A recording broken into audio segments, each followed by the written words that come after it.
All right, guys, now we're going to go over section 1.4, which is functions. Okay? First thing you need to understand is what a function is. A function, very simply, is a dependent relationship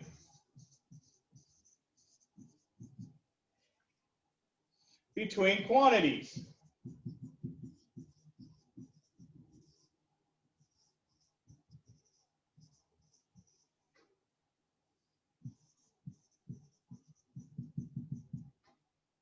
I can't spell. I don't care. Quantities. There we go. Yeah. All right. Now we need to know what a zero of a function is. And that's going to be really important for us. The zero of a function is where it crosses the x-axis.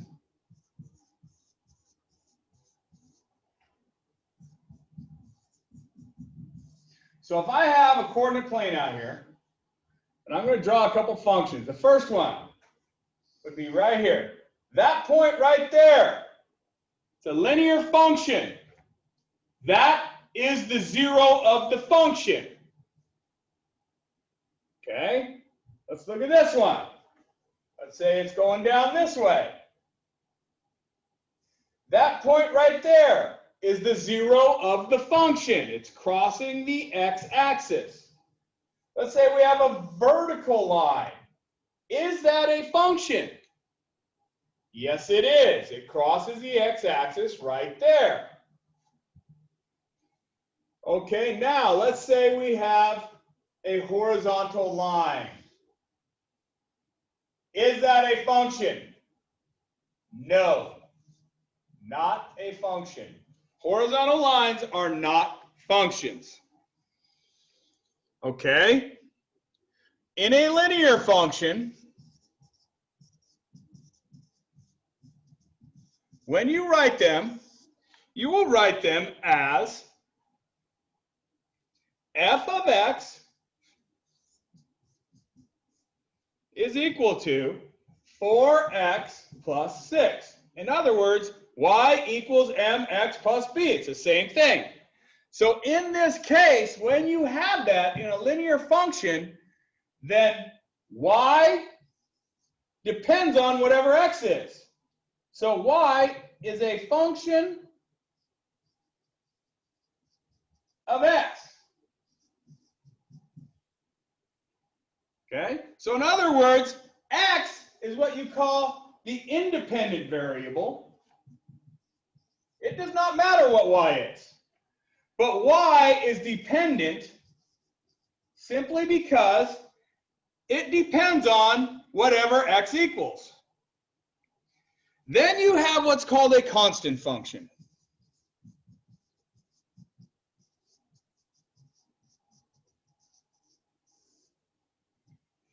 And a constant function is very simple. It actually is a horizontal line. So we can go back to this and say, wait a minute, that is a function, but it's a constant function. Because if you have a constant function, you're going to have like h of t is equal to 0t plus 6. That's a t. So in other words, like y equals 6.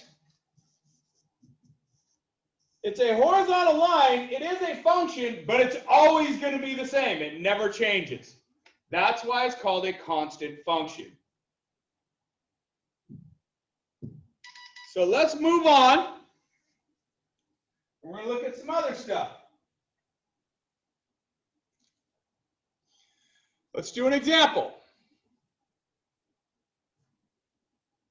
If f of x is equal to 3/4 x minus 1/2, and they tell you to find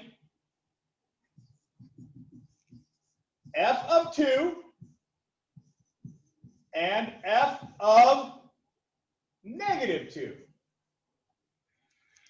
Well, in that case, all you're going to do is go back and plug in 2. So f of 2, wherever there is an x, is equal to 3/4 times 2 minus 1/2. Well, this here goes with this. That becomes a 2. You get 3/2 minus 1/2. So f of 2 is equal to that. F of 2 would then be equal to 2 over 2, which is just 1. And that's all you have to do. Don't make this any harder. Okay? And now let's go back and find f of negative 2. So I'd say f of negative 2 is equal to 3/4 times negative 2 minus 1/2. Well, now these cancel. I got negative 3/2 is equal to negative 3/2 minus 1/2, which is negative 4 over 2. So f of negative 2 was now equal to negative 2. There you go. Okay. The next one. They want us to find, if they give us c of t is equal to 80t plus 5.2. We have to find the slope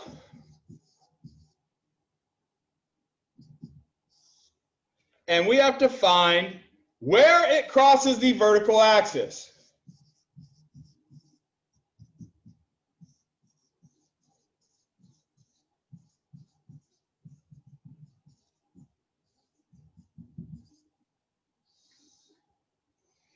Well, let's think about this.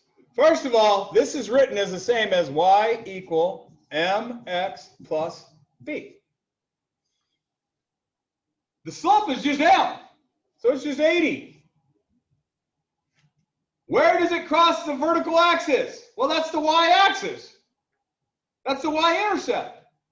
So that's just b, which is 5.2. That problem is done. Well, that was a rough one.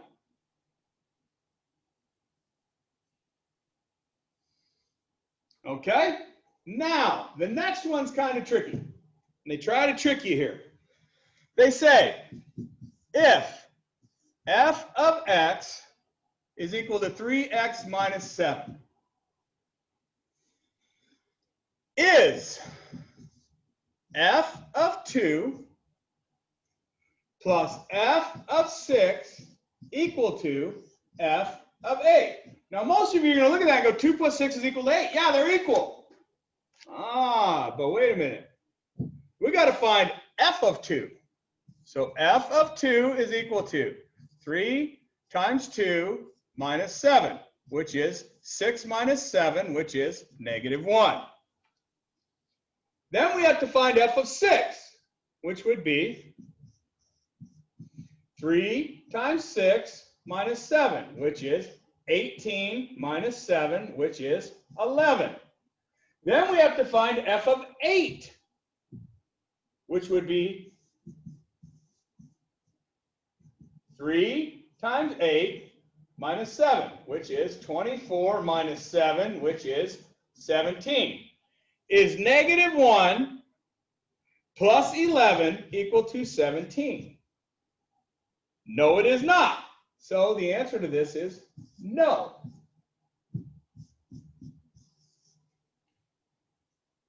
And that is section 1.4.